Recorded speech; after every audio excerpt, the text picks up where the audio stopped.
ಮಾತಾಡ್ತೀನಿ ಆಯ್ತಾ. ಎಲ್ಲರೂ ಪ್ರಾಯಶಃ ಇಲ್ಲಿ ಬಂದು ಯೋಗ ಮಾಡಿ ಮಾಡಿ ಅಭ್ಯಾಸ ಮಾಡ್ಕೊಂಡಿದ್ದೀರಿ ಅಂತ ಅಂದ್ಕೊಳ್ತೀನಿ. ಬೇರೆ ಬೇರೆಯವರು ಬೇರೆ ಬೇರೆ ರೀತಿಯಲ್ಲಿ ಯೋಗ ಮಾಡ್ತಾ ಇದ್ರಿ. ಕರಗತ ಆಗ್ಬೇಕಲ್ವಾ? ಅವರು ಹಿಂದ್ಗಡೆ ಕಾಣ್ತಾ ಇದ್ದಾರೆ ಅಂತ ನೋಡಿದಾಗ ಯಾರೋ ಒಬ್ರು ಹೇಳ್ತಿದ್ರು ಆಕಾಶನೇ ಕಾಣ್ತಾ ಇದೆ, ಹಿಂದ್ಗಡೆ ಏನು ಕಾಣೋದು?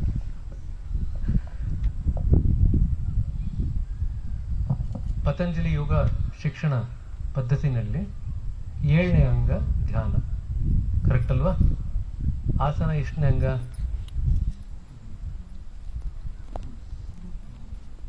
3ನೇ. ಯಾರೋ ಒಬ್ರು ಹೇಳಿದ್ರೆ ಪರವಾಗಿಲ್ಲ, 3ನೇ ಅಂಗ ಆಸನ. ಅದಾದ್ಮೇಲೆ ನೀವು ಪ್ರಾಣಾಯಾಮ ಮಾಡ್ತೀರಾ. ಪ್ರಾಣಾಯಾಮನ ಅಭ್ಯಾಸ ಮಾಡ್ತೀರಾ? ದಿನ ಅಭ್ಯಾಸ ಮಾಡ್ತೀರಾ ಅಥವಾ ವಾರಕ್ಕೆ ಒಂದ್ಸತಿ 2 ಸತಿ ಮಾಡ್ತೀರಾ? ವಾರಕ್ಕೆ 2 ಸತಿ ಅಲ್ವಾ? ಸೊ ಈ ಮೊದಲ 4 ಅಂಗಗಳಿದೆಯಲ್ಲ ಪತಂಜಲಿದು, ಸೊ ನಿಮಗೆ ಯಮ, ನಿಯಮ, ಆಸನ, ಪ್ರಾಣಾಯಾಮ, ಈ 4 ಕೂಡ ನಿಮ್ಮ ಶರೀರವನ್ನು ಸಾಕಷ್ಟು ಮಟ್ಟಿಗೆ ತಯಾರಿ ಮಾಡುತ್ತೆ. ಯಾತಕ್ಕೆ ತಯಾರಿ ಮಾಡುತ್ತೆ? ಮುಂದಿನ ಹಂತದ ಏನು ವಿದ್ಯೆ ಪ್ರಕಟ ಆಗಲಿದೆ, ಅದಕ್ಕೋಸ್ಕರ ನಿಮಗೆ ತಯಾರಿ ಮಾಡುತ್ತೆ. ತದನಂತರ ನಿಮಗೆ ಪ್ರತ್ಯಾಹಾರ, ಧಾರಣ ಅಂತ ನೀವು ಮಾಡ್ತೀರಿ, ಕರೆಕ್ಟ್ ಅಲ್ವಾ? 5-6 ಪ್ರತ್ಯಾಹಾರ ಧಾರಣ ನಿಮಗೆ ಮಾನಸಿಕವಾಗಿ ನಿಮಗೆ ಮುಂದಕ್ಕೆ ಬರ್ತಕ್ಕಂಥ ಹಂತಕ್ಕೆ ತಯಾರು ಮಾಡುತ್ತೆ. ಹಾಗಾದ್ರೆ ಕಡೆ 2 ಹಂತ ಯಾವ್ಯಾವುದು? ಧ್ಯಾನ, ಸಮಾಧಿ. ಸೊ ಧ್ಯಾನ ಮಾಡಿದಾಗ ಏನಾಗುತ್ತೆ? ನೀವು ಸಮಾಧಿ ಎಡೆಗೆ ಹೋಗ್ತೀರಾ ಅಂತ. ಸಮಾಧಿ ಅಂದ್ರೆ ಏನರ್ಥ ಹೇಳಿದಿರಲ್ವ? ಸಮಾಧಿ ಅಂತ ಎಲ್ಲ ಪದ ಕೇಳಿದೀವಲ್ವ ನಾವು? ಮಹಾಸಮಾಧಿ ಅಂತಾನು ಪದ ಕೇಳಿದ್ದೀವಿ, ಹೌದೋ ಇಲ್ಲ? ಸೊ ಸಮಾಧಿ ಅಂದ್ರೆ ಪದದ ಅರ್ಥ ಏನು? ಈ ಪ್ರಶ್ನೆ ಯಾರು ನನಗೆ ಹಾಕಿಲ್ಲ ಸರ್ ಇದುವರೆಗೂ, ನೀವು ಇವತ್ತು ಹಾಕ್ತಾ ಇರೋದು. ಸಮಾಧಿ ಅಂತಂದ್ರೆ ಸಮ ಪ್ಲಸ್ ಆದಿ ಅಂತ. ಆದಿ ಅಂತಂದ್ರೆ ನಾವು ಮೂಲದಿಂದ ಯಾವ ಸ್ಥಿತಿಲಿ ಬಂದುವೋ ಆ ಸ್ಥಿತಿಗೆ ನಮ್ಮನ್ನು ನಾವು ಸಮ ಮಾಡಿಕೊಂಡ್ರೆ ಸಮಾಧಿ ಅಂತ ಹೇಳ್ತೀವಿ. ಸಮ ಪ್ಲಸ್ ಆದಿ ಸಮಾಧಿ, ಸರಿನಾ? ಸಾಮಾನ್ಯವಾಗಿ ನಮ್ಮಲ್ಲಿ ಮೆಡಿಟೇಷನ್ ಅಂತ ಹೇಳಿದ ತಕ್ಷಣನೇ ಮೊದಲು ನಮ್ಮ ಮನಸ್ಸಿಗೆ ಬರ್ತಕ್ಕಂಥ ಪದ ಯಾವುದು? ಮೆಡಿಟೇಷನ್ ಏನ್ ಮಾಡಬೇಕು ಅಂತ ಪದ ಬರುತ್ತೆ? ಮನಸ್ಸನ್ನು ಕಂಟ್ರೋಲ್ ಮಾಡಬೇಕು. ಆಮೇಲೆ ಕಣ್ಣು ಮುಚ್ಚಬೇಕು. ಕಣ್ಣು ಬಿಟ್ಕೊಂಡು ಮಾಡ್ತೀರಾ, ಕಣ್ಣು ಮುಚ್ಕೊಂಡು ಮಾಡ್ತೀರಾ? ಕಣ್ಣು ಮುಚ್ಕೊಂಡು ಮಾಡ್ತೀರಾ. ಮನಸ್ಸನ್ನು ಕಂಟ್ರೋಲ್ ಮಾಡಬೇಕು. ಆಮೇಲೆ ಏಕಾಗ್ರತೆ, ಕರೆಕ್ಟ್ ಅಲ್ವಾ? ಧ್ಯಾನನ ಸರಿಯಾಗಿ ಅರ್ಥ ಮಾಡ್ಕೋಬೇಕಾದ್ರೆ ಇದೊಂದು ಕಾನ್ಸೆಪ್ಟ್ ನಾವು ನಮ್ಮ ಮನಸ್ಸಿನಿಂದ ತೆಗೆದು ಬಿಟ್ರೆ, ಏಕಾಗ್ರತೆ ಅಂತ ಹೇಳಿದಾಗ ನಾವು ಪುಸ್ತಕ ಓದ್ತೀವಲ್ವಾ? ಪುಸ್ತಕ ಓದ್ಬೇಕಾದ್ರೆ ಏಕಾಗ್ರತೆ ಮಾಡ್ತೀವಲ್ವಾ? ಏಕಾಗ್ರತೆ ಮಾಡ್ಬೇಕಾದ್ರೆ ಏನ್ ಮಾಡ್ತೀವಿ? ಪುಸ್ತಕ ಓದ್ಬೇಕಾದ್ರೆ ಒಂದೇ ಕಡೆ ಲಕ್ಷ್ಯ ಕೊಡ್ತಾ ಹೋಗ್ತೀವಿ. ಏಕಾಗ್ರತೆ ಅಂತಂದ್ರೆ ನಿಮ್ಮ ಗಮನವನ್ನ ನಿರಂತರವಾಗಿ ಒಂದೇ ಎಡೆಗೆ ಹರಿಸಿದ್ರೆ ಅದನ್ನ ಏಕಾಗ್ರತೆ ಅಂತ ಕರಿತೀವಿ.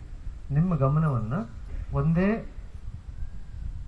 ಸಸ್ಟೈನ್ಡ್ ಆಗಿ ಅಂದ್ರೆ ಸಾಕಷ್ಟು ಸಮಯ ಒಂದೆಡೆಗೆ ಹರಿಸಿದ್ರೆ ಅದನ್ನ ನಾವು ಏಕಾಗ್ರತೆ ಅಂತ ಕರಿತೀವಿ. ಇವತ್ತು ಏನ್ ಮಾಡಿಸ್ಬೇಕಂತಿದೀವಿ ಅಂತಂದ್ರೆ, ನಾವು ಹಾರ್ಟ್ಫುಲ್ನೆಸ್ ಧ್ಯಾನ ಪದ್ಧತಿಯಿಂದ ಬಂದಿದ್ದೀವಿ. ಹಾರ್ಟ್ಫುಲ್ನೆಸ್ ಧ್ಯಾನ ಪದ್ಧತಿಯನ್ನು ನಾವು ಸುಮಾರು 180 ದೇಶಗಳಲ್ಲಿ ಇದ್ದೀವಿ. ಎಲ್ಲ ದೇಶದಲ್ಲೂ ಉಚಿತವಾಗಿ, ನೀವು ಹೇಗೆ ಉಚಿತವಾಗಿ ಇದು ಯೋಗಾಸನ ಮಾಡಿಸ್ತೀರೋ, ನಾವು ಉಚಿತವಾಗಿ ಧ್ಯಾನದ ಅಭ್ಯಾಸವನ್ನು ಮಾಡಿಸ್ತೀವಿ. ಧ್ಯಾನದ ಅಭ್ಯಾಸದಲ್ಲಿ ಸಾಮಾನ್ಯವಾಗಿ ಜನ ಏನ್ ಅನ್ಕೊಳ್ತಾರೆ ಅಂತಂದ್ರೆ, ಆರೋಗ್ಯನೇ ಬೇರೆ, ಆಧ್ಯಾತ್ಮನೇ ಬೇರೆ ಅಂತ ಹೇಳ್ತಾರೆ. ಧ್ಯಾನ ಅಂತ ಹೇಳಿದ ತಕ್ಷಣ ಅದನ್ನ ಯಾವುದಕ್ಕೆ ನಾವು ತೂಗು ಹಾಕ್ತೀವಿ? ಆಧ್ಯಾತ್ಮಕ್ಕೆ ತೂಗು ಹಾಕ್ತೀವಿ. ನಾವು ಆರೋಗ್ಯದ ಕಡೆಗೆ ಅದನ್ನ ತೂಗು ಹಾಕಲ್ಲ ಅಲ್ವಾ? ಬಟ್ ಆದ್ರೆ ಧ್ಯಾನ ಸರಿಯಾದಂತ ರೀತಿಯಲ್ಲಿ ಗ್ರಹಿಸ್ಕೊಂಡು ಅದನ್ನ ಅಭ್ಯಾಸ ಮಾಡಿದ್ದೇ ಆದರೆ ಆರೋಗ್ಯಕ್ಕೂ ಅದು ಸಹಾಯ ಮಾಡುತ್ತೆ, ಆಧ್ಯಾತ್ಮಕ್ಕೂ ಕೂಡ ಸಹಾಯ ಮಾಡುತ್ತೆ.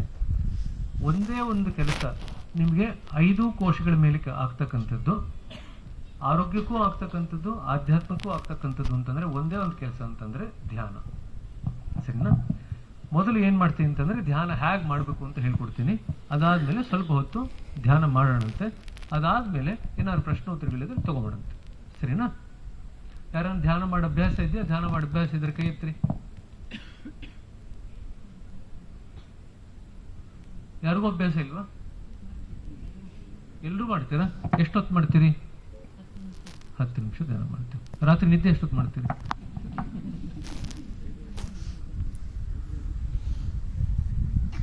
ಅಲ್ಲ, ಏನಿಲ್ಲ, 10 ನಿಮಿಷ ತೆಗೆದಾಕ್ಬಿಟ್ಟು ಏನ್ ಆಡ್ ಮಾಡ್ಬೇಕು? ಅದು ಗಂಟೆನ ತೆಗೆದಾಕ್ಬಿಟ್ಟು ದಿನ ಆಡ್ ಮಾಡಿದ್ರೆ ಏನಂತ ಹೇಳ್ತೀವಿ? ಅಷ್ಟೊಂದಿಲ್ರಿ, ಸಮಾಧಿ ಅಂತಲ್ರಿ.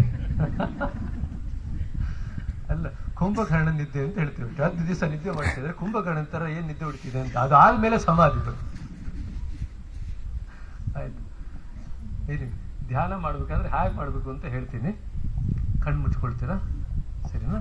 ಈಗಲೇ ಮಾಡ್ಸಲ್ಲ, ವಿವರಣೆ ಕೊಡ್ತೀನಿ. ಅದಾದ್ಮೇಲೆ ಧ್ಯಾನ ಮಾಡೋಣ, ಒಂದು ರುಚಿ ನೋಡೋಣ, ಸರಿನಾ? ನಿಧಾನವಾಗಿ ಕಣ್ಣುಗಳನ್ನು ಮುಚ್ಕೊಳ್ತೀರಾ. ಕಣ್ಣುಗಳನ್ನು ಮುಚ್ಕೊಂಡ್ಮೇಲೆ ಮನಸ್ಸಿನ ಗಮನವನ್ನ ಎಲ್ಲಿಗೆ ತಗೊಂಡ್ಬಿಡ್ತೀರಾ? ನಮ್ದು ಹಾರ್ಟ್ಫುಲ್ನೆಸ್ ಧ್ಯಾನ ಪದ್ಧತಿ ಅಂತ ಕರಿತೀವಿ. ಹಾಗಾಗಿ ನಮ್ಮ ಮನಸ್ಸಿನ ಗಮನವನ್ನ ನಾವು ಹೃದಯದ ಕಡೆಗೆ ತಗೊಂಡ್ಬಿಡ್ತೀವಿ, ಸರಿನಾ? ಹೃದಯದಲ್ಲಿ ತಗೊಂಬನ್ನಿ ಅಂತ ಹೇಳಿದ ತಕ್ಷಣ ಜನ ಏನ್ ಹೇಳ್ತಾರೆ ಅಂತಂದ್ರೆ, ಏನಾಯ್ತು ಧ್ಯಾನದಲ್ಲಿ ಅಂತ ಹೇಳಿದ್ರೆ, ನನ್ನ ಹಾರ್ಟ್ ಹೊಡ್ಕೊಳ್ತಾ ಇತ್ತು ಸರ್ ಅಂತ ಹೇಳ್ತಾರೆ. ಧ್ಯಾನ ಆಗಿದ ತಕ್ಷಣ ನೀವು ಗಮನ ಕೊಟ್ಟರು ಅದು ಹೊಡಿತಾನೆ ಇರುತ್ತೆ, ಕೊಡದೇ ಇದ್ರೂ ಕೂಡ ಹೊಡಿತಾನೆ ಇರುತ್ತೆ. ಅಕಸ್ಮಾತ್ ಹೊಡಿಲಿಲ್ಲ ಅಂತಂದ್ರೆ ನೀವಿರಲ್ಲ ಹೇಳಲಿಕ್ಕೆ ನಂಗೆ, ಹೌದಾ? ಧ್ಯಾನ ಹೆಂಗಾಯ್ತು ಅಂತ ಹೇಳಿಕ್ಕೆ ಇರೋದೇ ಇಲ್ಲ, ಹೋಗಿ ನಿಂತೋಗಿದೆ ಅಂತ. ಹಾರ್ಟ್ ಬೀಟ್ ಕಡೆಗೆ ಗಮನ ಕೊಡುವಂತ ಅಗತ್ಯ ಇಲ್ಲ, ಯಾಕೆಂದ್ರೆ ಅದು ಹೊಡಿತಾನೆ ಇರುತ್ತೆ. ಈಗ ನಾವು ಉಸಿರಾಟದ ಕಡೆ ಗಮನ ಕೊಡ್ತೀವಿ. ನಾವು ಬೆಳಗ್ಗೆಯಿಂದ ರಾತ್ರಿವರೆಗೂ, ಹುಟ್ಟದಾಗಿಂದ ನಾವು ಸಾಯೋವರೆಗೂ ಕೂಡ ಉಸಿರಾಟ ತನ್ನ ಪಾಡಿಗೆ ತಾನು ಆಗ್ತಾನೆ ಇರುತ್ತೆ. ನಾವೇನು ಅದ್ರ ಕಡೆ ಗಮನ ಕೊಡಲ್ಲ ಅಲ್ವಾ? ಆದ್ರೆ ತನ್ನ ಪಾಡಿಗೆ ತಾನು ಅದು ನಿರಂತರವಾಗಿ ಕ್ರಿಯೆ ನಡೆಯುತ್ತೆ. ಅದೇ ರೀತಿಯಾಗಿ ಧ್ಯಾನದಲ್ಲಿ ನಾವು ಹೃದಯದ ಕಡೆ ಗಮನ ಕೊಡಿ ಅಂತ ಹೇಳಿದಾಗ ಹೃದಯ ತನ್ನ ಪಾಡಿಗೆ ತಾನು ಬಡಿತಾ ಇರುತ್ತೆ. ಆದ್ರೆ ನಾವು ಗಮನ ಕೊಡಬೇಕಾಗಿರ್ತಕ್ಕಂಥದ್ದು ಭಾವನಾತ್ಮಕ ಹೃದಯ. ಹೃದಯಕ್ಕೆ 2 ಅಂಗ ಉಂಟು, ಒಂದು ಶಾರೀರಿಕ, ಇನ್ನೊಂದು ಭಾವನಾತ್ಮಕ. ಶಾರೀರಿಕ ನಿಮಗೆ ಬಡಿತಾ ಇದೆ ಅಂತ ಹೇಳ್ತೀರಾ. ಭಾವನಾತ್ಮಕ ಅಂತಂದ್ರೆ ಧ್ಯಾನ ಮಾಡ್ತಾ ಮಾಡ್ತಾ ಕೆಲವು ಭಾವನೆಗಳು ವ್ಯಕ್ತ ಆಗುತ್ತೆ ಹೃದಯದಲ್ಲಿ. ಭಾವನೆಗಳು ವ್ಯಕ್ತ ಆಗುತ್ತೆ ಅಂತಂದ್ರೆ ಯಾವ ರೀತಿ ಭಾವನೆಗಳು ಅಂತ ಕೇಳಿದಾಗ, ಖುಷಿ ಆಗ್ಬೋದು, ಶಾಂತಿ ಅಂತ ಅನಿಸ್ಬೋದು, ಪ್ರಶಾಂತವಾಗಿದ್ದ ಮನಸ್ಸು, ಸ್ಥಿರವಾಗಿದ್ದ ಮನಸ್ಸು ಅಂತ ಅನಿಸ್ಬೋದು. ಇದೆಲ್ಲ ಕೂಡ ಹೃದಯದಲ್ಲಿ ವ್ಯಕ್ತವಾಗ್ತಕ್ಕಂಥ ಭಾವನೆಗಳು, ಸರಿನಾ? ಆ ಭಾವನೆಗಳ ಕಡೆಗೆ ನಾವು ಗಮನ ಕೊಡ್ತೀವಿ. ಧ್ಯಾನ ಮಾಡಬೇಕಾದ್ರೆ, ಈಗ ಫಿಸಿಕ್ಸ್ ಎಲ್ಲ ನಾವು ಓದಬೇಕಾದ್ರೆ ಮ್ಯಾಥ್ಸ್ನಲ್ಲೆಲ್ಲ ಒಂದು ಫಾರ್ಮುಲಾ ಇರುತ್ತಲ್ವಾ? ಅದೇ ಥರನೇ ಧ್ಯಾನ ಮಾಡಲಿಕ್ಕೂ ಒಂದು ಸಿಂಪಲ್ ಫಾರ್ಮುಲಾ ಇದೆ. ಇದನ್ನ ಕರೆಕ್ಟಾಗಿ ನೀವು ತಿಳ್ಕೊಂಡ್ಬಿಟ್ರೆ ಧ್ಯಾನ ನೀವು ಚೆನ್ನಾಗಿ ಕಲ್ತ್ಕೋಬಹುದು. 3, 2, 1 ಅಂತ ಫಾರ್ಮುಲಾ, ಸರಿನಾ? 3 ಕೆಲಸ ಮಾಡಬಾರದು, 2 ಕೆಲಸ ಮಾಡಬೇಕು. 1 ಸಲಹೆ 1 ಸತಿ ಕೊಟ್ಕೋಬೇಕು. 3 ಕೆಲಸ ಮಾಡಬಾರದು, 2 ಕೆಲಸ ಮಾಡಬೇಕು, 1 ಸಲಹೆ 1 ಸರ್ತಿ ಕೊಟ್ಕೋಬೇಕು. ಹಾಗಾದ್ರೆ 3 ಕೆಲಸ ಮಾಡಬಾರ್ದು ಅಂತಂದ್ರೆ ಕಣ್ಣು ಮುಚ್ಚಿದ ತಕ್ಷಣ ಎಲ್ರಿಗೂ ಏನ್ ಬರುತ್ತೆ? ಈ ಕಣ್ಣು ಮುಚ್ಚಿದ್ರಿ ಅಂತ ಇಟ್ಕೊಳ್ರಿ, ಏನ್ ಬರುತ್ತೆ ಬಿಡ್ರು? ಯೋಚನೆಗಳು ಬರುತ್ತೆ, ಕರೆಕ್ಟಾ? ಯಾರೇ ಕಣ್ಣು ಮುಚ್ಚಿದ್ರು ಕೂಡ, ಧ್ಯಾನ ಮಾಡದೆ ಅಭ್ಯಾಸ ಇರತಕ್ಕಂಥವ್ರು ಯಾರೇ ಕಣ್ಣು ಮುಚ್ಚಿದ್ರು ಕೂಡ ಮೊದಲು ಬರತಕ್ಕಂಥದ್ದು ಯೋಚನೆಗಳು, ಕರೆಕ್ಟ್ ಅಲ್ವಾ? ಎಷ್ಟು ವರ್ಷದಿಂದ ಯೋಚನೆ ಮಾಡ್ತಾ ಇದ್ದೀರಿ? ಏನ್ ಪ್ರಶ್ನೆ ಕೇಳ್ತೀವಿ ಸರ್? ಹುಡ್ದಾಗಿಂದ ಅದನ್ನೇ ಸರ್ ಮಾಡ್ತಾ ಇರೋದು ನಾವು. ಅರ್ಧ ಈಗಿನ ಕಾಲದ ಪಿಡುಗು ಅಂತಂದ್ರೆ ಅನ್ನೆಸರಿಯಾಗಿ ಚಿಂತೆ ಮಾಡ್ತಾ ಇರುತ್ತೆ, ಅನಾವಶ್ಯಕವಾಗಿ ಚಿಂತೆ ಮಾಡ್ತಾ ಇರುತ್ತೆ. ಎಲ್ಲ ಓವರ್ ಮಾಡ್ತೀವಿ, ಓವರ್ ಈಟಿಂಗ್ ಮಾಡ್ತೀವಿ, ಓವರ್ ಥಿಂಕಿಂಗ್ ಮಾಡ್ತೀವಿ, ಓವರ್ ಸ್ಪೀಡ್ ಮಾಡ್ತೀವಿ ಅಲ್ವಾ? ನೀವು ಯಾವ್ದ್ರಲ್ಲಿ ನೋಡಿ, ಯಾವ್ದ್ರಲ್ಲ ಕಡಿಮೆ ಅಂತಿದೆಯಾ? ಎಲ್ಲ ಅತಿರೇಕಕ್ಕೆ ತಗೊಂಡು ಹೋಗಿದ್ದೀವಿ.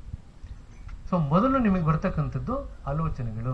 ಯಾವ್ದಾದ್ರು ಕೂತ್ಕೊಂಡು ಇಷ್ಟು ವರ್ಷದಲ್ಲಿ ನಿಮ್ಗೆ ಇಷ್ಟು ಆಲೋಚನೆಗಳು ಬಂದಿದೆಯಪ್ಪ, ಎಲ್ಲಿಂದ ಬರ್ತಿದೆ ಈ ಆಲೋಚನೆಗಳು? ಯಾವ ತಾನು ಯೋಚನೆ ಮಾಡಿದ್ದೀರಾ ಸರ್?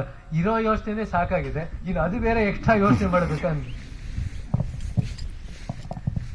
ಆಲೋಚನೆಗಳು ಎಲ್ಲಿಂದ ಬರ್ತಿದೆ ಅಂತ ನಾವು ಅದ್ರ ಕಡೆಗೆ ಗಮನ ಕೊಟ್ಟಾಗ ಆಗ ನಿಮ್ಗೆ ಆಧ್ಯಾತ್ಮ ತೆರ್ಕೊಳ್ಳುತ್ತೆ.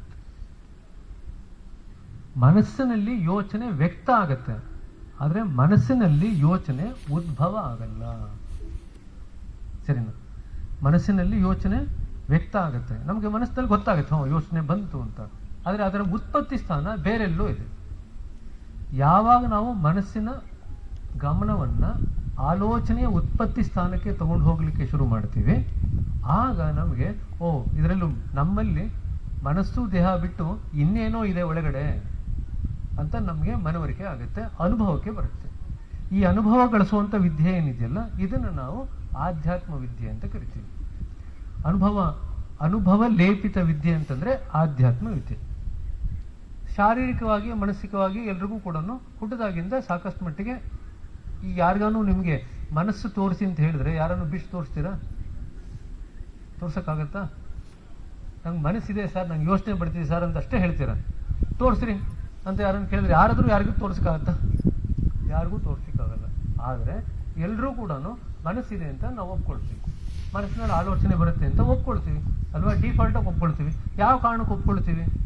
ಯಾಕಂತಂದ್ರೆ ಎಲ್ಲರ ಮನಸ್ಸಿನ ಮೂಲ ಸ್ಥಾನ ಉತ್ಪತ್ತಿ ಆಗ್ತಕ್ಕದ್ದು ಒಂದೇ. ಹಾಗೆ ನಾವೆಲ್ಲರೂ ಅದೇ ಸ್ಥಾನದಿಂದಲೇ ಬಂದಿರಬೇಕಾದ್ರೆ ಎಲ್ರಿಗೂ ಕೂಡ ಮನಸ್ಸಿದೆ ಅಂತ ನಾವು ಒಪ್ಕೊಳ್ತೀವಿ. ಆದರೆ ಯಾವ ಕಾರಣಕ್ಕೆ ಒಪ್ಕೊಳ್ತೀರಾ ಅಂತ ಯಾರನ್ನು ಕೇಳಿದ್ರೆ ನಿಮ್ಗೆ ವಿವರಣೆ ಕೊಡ್ಲಿಕ್ಕೆ ಆಗಲ್ಲ, ಸರಿನಾ? ಏನಿವೆ ಈಗ 3 ಕೆಲಸ ಮಾಡಬಾರ್ದು ಅಂದ್ರೆ ಏನೇನೆಲ್ಲ ಮಾಡಬಾರ್ದು?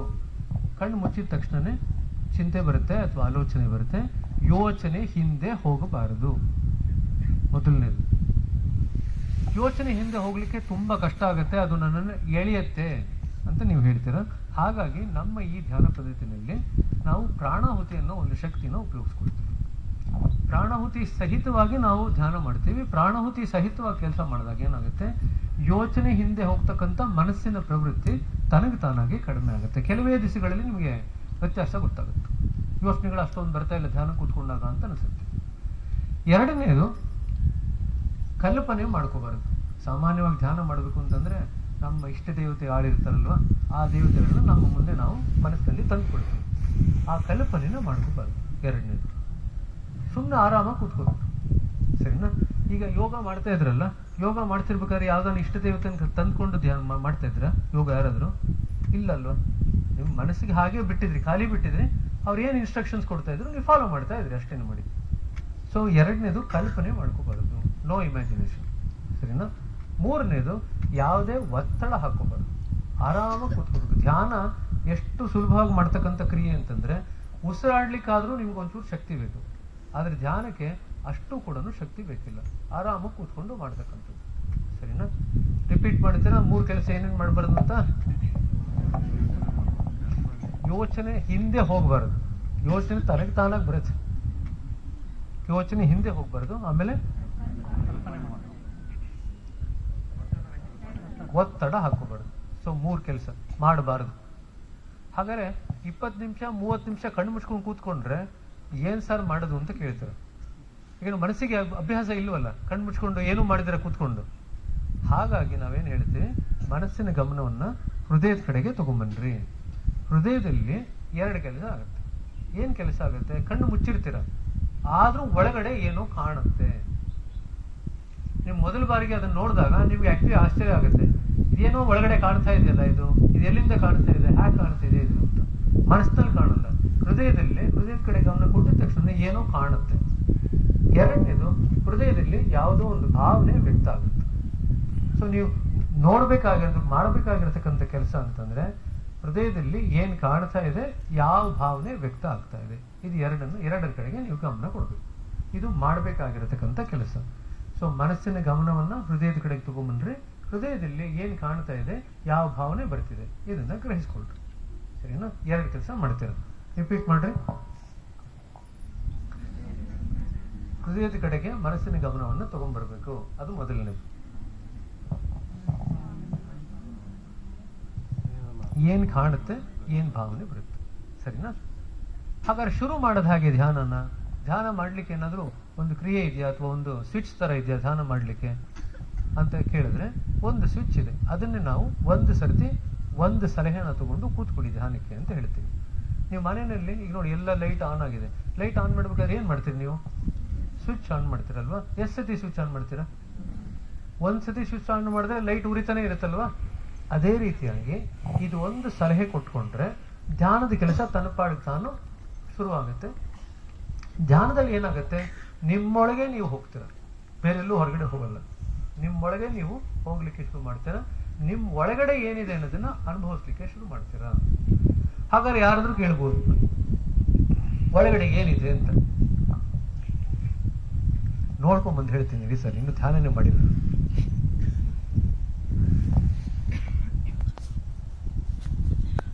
ಒಳಗಡೆ ಏನ್ ಹೋದ್ರೆ, ಅವಾಗಲೂ ಹೇಳಿದ್ರಲ್ಲ ಅವರು 10 ದಿವಸಕ್ಕಿಂತ ಜಾಸ್ತಿ ಆಯ್ತು ಅಂತಂದ್ರೆ ಏನ್ ತಿಂದ್ರು ಅವರು? ಏನು ಹೋದ್ರೆ ಸಮಾಧಿ ಆಗುತ್ತೆ. ಒಳಗಡೆ ಯಾವುದೋ ಒಂದು ಅಂಶ ಇದೆ, ಆ ಅಂಶ ಹೋಯ್ತು ಅಂತಂದ್ರೆ ದೇಹ ಮನಸ್ಸು ಕೆಲಸ ಮಾಡಲ್ಲ. ಕರೆಕ್ಟ್ ಅಲ್ವಾ? ಯಾವ ಅಂಶ ಅದು? ಪ್ರಾಣ, ಆತ್ಮ, ಎರಡಿದೆ ಕನ್ಫ್ಯೂಷನ್ ಇವಾಗ. ಪ್ರಾಣನ ಆತ್ಮನ ಅಲ್ವ?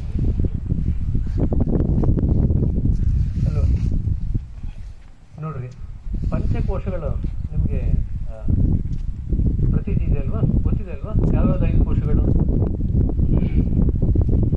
ಈಗ ಮನೋಮಯಗೆ ಹೋಗ್ಬಿಟ್ರ?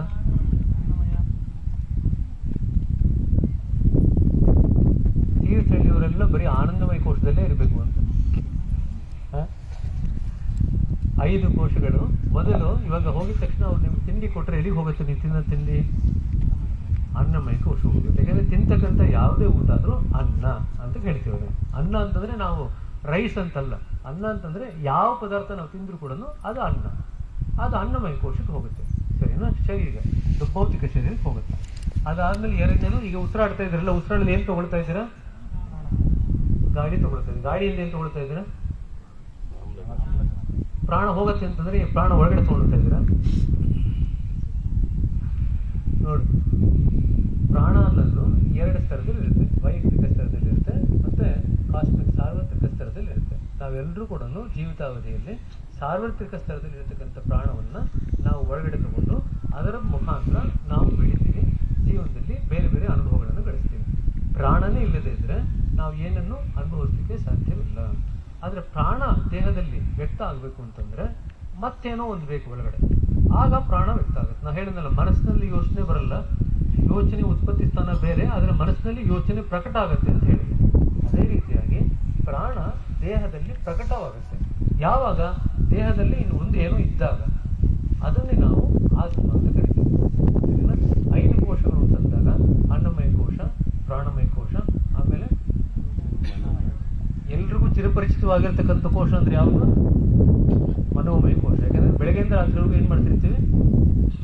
ಚಿಂತೆ ಮಾಡ್ತಾ ಇರ್ತೀವಿ. ಸೊ ಮನೋಮಯ ಕೋಶ. ಅದಾದ್ಮೇಲೆ ವಿಜ್ಞಾನಮಯ ಕೋಶ. ವಿಜ್ಞಾನಮಯ ಕೋಶ ಅಂತಂದ್ರೆ ವಿಶೇಷವಾದಂಥ ಜ್ಞಾನವನ್ನು ಕೊಡ್ತಕ್ಕಂಥ ಕೋಶ. ವಿಶೇಷವಾದಂಥ ಜ್ಞಾನವನ್ನು ಕೊಡ್ತಕ್ಕಂಥ ಕೋಶ ವಿಜ್ಞಾನಮಯ ಕೋಶ. ಕಡೆಗೆ ಆನಂದಮಯ ಕೋಶ. ಅದಾದ್ಮೇಲೆ ಏನಿದೆ? 5 ಕೋಶಗಳಾಯ್ತು. ಒಳಗಡೆ ಉತ್ತರ ಏನ್ ಹೇಳ್ತಾರೆ ಗೊತ್ತಾ? ನಾವಿನ್ನೂ ಮನೋಮಯ ಕೋಶ ದಾಟೆ ಹೋಗಿಲ್ಲ. ನೀವು ಒಳಗಡೆ ಏನಿದೆ ಅಂತಾರೆ ಹೆಂಗೆ ಹೇಳಿ ಅಂತ ಕೇಳ್ತೀರಿ ನೀವು. ಈಗ ಅಭ್ಯಾಸ ಮಾಡ್ತಿರೋದು ಧ್ಯಾನದಲ್ಲಿ ಆ ಮನೋಮಯ ಕೋಶವನ್ನ ದಾಟಿ ನಮ್ಮ ಒಳಗಡೆ ಏನಿದೆ ಅಂತ ಅನುಭವಿಸ್ಲಿಕ್ಕೆ ನಾವು ಧ್ಯಾನ ಮಾಡ್ತಾ ಇದ್ದೀವಿ. ಸರಿನಾ? ಅತ್ಯಂತ ಸುಲಭ. ನೀವು 10 ತಾಸು ಅಥವಾ 8 ತಾಸು ನಿದ್ದೆ ಮಾಡಿದ್ರೆ ಯಾವ ಲಾಭ ಬರುತ್ತೋ, ನೀವು ದಿನಕ್ಕೆ ಅರ್ಧ ಗಂಟೆ ಧ್ಯಾನ ಮಾಡಿದ್ರೆ ಅಷ್ಟೇ ಲಾಭ ಬರುತ್ತೆ. ಧ್ಯಾನದಿಂದ ಏನು ಲಾಭ ಆಗುತ್ತೆ ಅಂತ ಯಾರನ್ನು ಕೇಳಿದ್ರೆ, ನಿಮ್ಮ ಆಯುಷ್ ವೃದ್ಧಿ ಆಗುತ್ತೆ, ಆರೋಗ್ಯ ಜಾಸ್ತಿ ಆಗುತ್ತೆ. ಇದೆಲ್ಲ ನಾನು ಸುಮ್ಮನೆ ಹೇಳ್ತಾ ಇಲ್ಲ. ವೈಜ್ಞಾನಿಕವಾಗಿ ಧ್ಯಾನವನ್ನ ಬೇರೆ ಬೇರೆ ದೇಶಗಳಲ್ಲಿ, ಬರೀ ನಮ್ಮ ದೇಶ ಅಂತಲ್ಲ, ನಮ್ಮ ದೇಶದಲ್ಲಿ ಧ್ಯಾನ ಅಂದು ಚಿರಪರಿಚಿತ. ಆದ್ರೆ ಬೇರೆ ಬೇರೆ ದೇಶಗಳಲ್ಲಿ ಧ್ಯಾನ ಬಗ್ಗೆ ಅವ್ರಿಗೇನು ಗೊತ್ತಿಲ್ಲ ಅಷ್ಟು. ಆದ್ರೂ ಕೂಡ ಅವ್ರು ಇದ್ರ ಬಗ್ಗೆ ಸಾಕಷ್ಟು ಮಟ್ಟಿಗೆ ತಪಾಸಣೆ ಮಾಡಿದ್ದಾರೆ, ರಿಸರ್ಚ್ ಮಾಡಿದ್ದಾರೆ. ರಿಸರ್ಚ್ ಮಾಡಿದ ಮೇಲೆ ಏನು ಅವ್ರಿಗೆ ಕನ್ಕ್ಲೂಷನ್ ಬಂದಿದೆ ಅಂತಂದ್ರೆ, ಅದರ ಒಂದು ತಾತ್ಪರ್ಯ ಏನು ಬಂದಿದೆ ಅಂತಂದ್ರೆ, ಧ್ಯಾನ ಮಾಡೋದ್ರಿಂದ ನಿಮ್ಮ ವಯಸ್ಸು ಆಗ್ತಕ್ಕಂಥ ವೇಗ ಇದೆಯಲ್ಲ ಅದು ನಿಧಾನ ಆಗುತ್ತೆ. ವಯಸ್ಸು ಆಗ್ತಕ್ಕಂಥ ವೇಗ ನಿಧಾನ ಆಗುತ್ತೆ. ಹಾಗಾಗಿ ಆಯುಷ್ಯ ಜಾಸ್ತಿ ಆಗುತ್ತೆ. 2ನೇದು ಆರೋಗ್ಯ ವೃದ್ಧಿ ಆಗುತ್ತೆ. 3ನೇದು ಮನಸ್ಸು ಶಾಂತವಾಗಿರುತ್ತೆ. 4ನೇದು ನಮ್ಮ ಮನಸ್ಸಿನ ಕಾರ್ಯಕ್ಷಮತೆ, ಮನಸ್ಸಿನಲ್ಲಿ ಮಾಡ್ತಕ್ಕಂಥ ಕೆಲಸ ಕಾರ್ಯಗಳೇನಿದೆಯಲ್ಲ ಅದೆಲ್ಲವೂ ಕೂಡ ಜಾಸ್ತಿ ಆಗುತ್ತೆ. 5ನೇದು ಆನಂದವಾಗಿ ಜೀವನನ ಸುಲಭವಾಗಿ ಮಾಡೋದಿಲ್ಲ. ಧ್ಯಾನ ಮಾಡದೇ ಇದ್ದಾಗ ಜೀವನ ತುಂಬಾ ಕಷ್ಟ, ದುಸ್ತರ ಅಂತ ಅನಿಸುತ್ತೆ. ಧ್ಯಾನ ಮಾಡ್ತಾ ಮಾಡ್ತಾ ಅರೆ ಜೀವನ ಇಷ್ಟು ಚೆನ್ನಾಗಿದೆಯಲ್ಲ, ಇಷ್ಟು ಸೊಗಸಾಗಿದೆ, ಇದ್ರ ಬಗ್ಗೆ ನಾವು ಏನೇನೋ ತಿಳ್ಕೊಂಡಿದ್ದಲ್ಲ ಅಂತ ನಮ್ಮ ಮನಸ್ಸಿಗೆ ಅನಿಸ್ಲಿಕ್ಕೆ ಶುರುವಾಗುತ್ತೆ. ಸರಿನಾ? ಸರಿ, ಇಷ್ಟು ಡೈವರ್ಟ್ ಯಾಕೆ ಮಾಡಿದೆ ಅಂತಂದ್ರೆ, ಈ 3, 2 ಅಂತ ಹೇಳಿದ್ನಲ್ಲ, ನೀವೆಲ್ಲ ಮರೆತು ಹೋಗಿರ್ತೀರ ಅಂತ. ಸರಿ, ಸಾಮಾನ್ಯವಾಗಿ ನಾವು ಕಡೆಗೆ ಏನು ಕೇಳ್ತೀವಲ್ಲ ಅಷ್ಟೇ ಜ್ಞಾಪಕ. ಅದಕ್ಕೆ ಹಿಂದಿನ ಕೇಳಿದಲ್ಲೂ ಬೇಗ ನಾವು ಮರೆತು ಹೋಗ್ಲಿಕ್ಕೆ ಶುರು ಮಾಡ್ತೀವಿ. ಈಗ ನಾನು ಧ್ಯಾನ ಮಾಡಿಸ್ಲಿಕ್ಕೆ ಮುಂಚೆ ಮತ್ತೊಂದು ಸತಿ ಕೇಳಿದ್ದೀನಿ, ಏನು ಮಾಡಬೇಕು ಏನು ಮಾಡಬಾರ್ದು. ನಾನು ಹೇಳಿ ಹಿಂದ್ಗಡೆ ಎಲ್ಲ ನಗ್ತಾ ಕೂತಿದ್ದಾರೆ.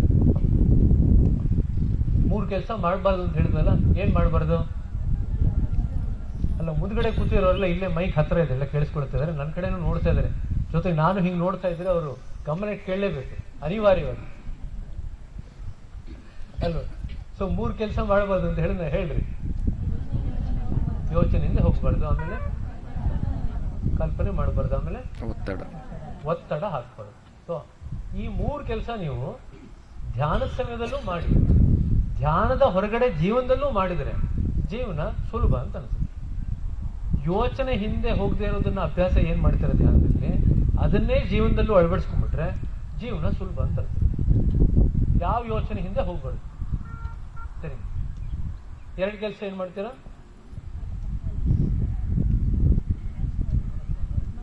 ಲಬ್ ಡಬ್ ನೋಡ್ಕೊಳ್ತೀರಾ, ಹೃದಯದ ಕಡೆ ಗಮನ ಕೊಡ್ತೀರಾ. ಯಾವುದರಿಂದ ಗಮನ ಕೊಡ್ತೀರಾ? ಹೃದಯದ ಕಡೆಗೆ. ಹೃದಯದ ಕಡೆಗೆ ಯಾವುದರಿಂದ ಗಮನ ಕೊಡ್ತೀರಾ? ಮನಸ್ಸಿನಿಂದ. ನಿಮ್ಮ ಮನಸ್ಸಿನ ಗಮನವನ್ನ ಹೃದಯದ ಕಡೆಗೆ ತಗೊಂಡ್ಬಂದ್ರಿ, ಅದು ಮೊದಲನೇದು. 2ನೇದು ಏನ್ ಮಾಡ್ಬೇಕಲ್ಲಿ? ಏನಾಗ್ತಿದೆ? ಏನಾಗತ್ತಲ್ಲಿ? ಏನಾಗತ್ತೆ? ಭಾವನೆ ವ್ಯಕ್ತ ಆಗುತ್ತೆ. ಆಮೇಲೆ 2ನೇದು ಕಣ್ಣು ಮುಚ್ಚಿರ್ತೀರ, ಆದ್ರೂ ಏನೋ ಕಾಣುತ್ತೆ. ಸೊ 2 ಭಾವನೆ ಏನೋ ವ್ಯಕ್ತ ಆಗುತ್ತೆ, ಕಣ್ಣು ಮುಚ್ಚಿದ್ರು ಕೂಡ ಏನೋ ಕಾಣುತ್ತೆ. ಸರಿನಾ? ಇದನ್ನ ನೀವು ಗಮನಿಸ್ಬೇಕು. ಶುರು ಮಾಡದ ಹಾಗೆ ಒಂದು ಸಲಹೆ ಒಂದು ಸತಿ ಹೇಳ್ಬೇಕು ಅಂತ ಹೇಳಿದ್ದೀನಿ, ಅದನ್ನ ಹೇಳಿಸ್ತೀನಿ ನಿಮ್ಮ ಕೈಲಿ. ಹೇಳಾದ್ಮೇಲೆ ಶುರು ಮಾಡೋ ಅಂತ ಧ್ಯಾನ. ಸರಿನಾ? ಎಲ್ಲ ರೆಡಿ ಇದ್ದೀರಾ? ಯಾವ್ಯಾವ ಆಸನದಲ್ಲಿ ಕೂತ್ಕೋಬೇಕಂತಿದ್ರೆ ಕೂತ್ಕೊಳ್ರಿ. ಕೆಲವರೆಲ್ಲ ಪದ್ಮಾಸನದಲ್ಲಿ ಕೂತಿದ್ರಿ, ಕೆಲವರೆಲ್ಲ ವಜ್ರಾಸನದಲ್ಲಿ ಕೂತಿದ್ರಿ. ಸೊ ನಿಮ್ಗೆ ಯಾವ ಆಸನ ಆರಾಮ ಅಂತ ಅನ್ಸುತ್ತೆ, ಒಂದು 20-25 ನಿಮಿಷ ಆರಾಮಾಗಿ ಕೂತ್ಕೋಬೇಕು. ಆ ಆಸನದಲ್ಲಿ ಕೂತ್ಕೊಳ್ಳಿ. ನಿಂತ್ಕೊಂಡು ಮಾಡ್ಲಿಕ್ಕೆ ಆಗಲ್ಲ ಧ್ಯಾನ, ಕೂತ್ಕೊಂಡೇ ಮಾಡಬೇಕು. ಸರಿನಾ? ನಾನು ಇನ್ಸ್ಟ್ರಕ್ಷನ್ಸ್ ಕೊಡ್ತಾ ಹೋಗ್ತೀನಿ, ಧ್ಯಾನ ಮಾಡ್ತಾ ಹೋಗೋಣ. ನಿಧಾನವಾಗಿ ಕುಳಿತುಕೊಳ್ಳಿ.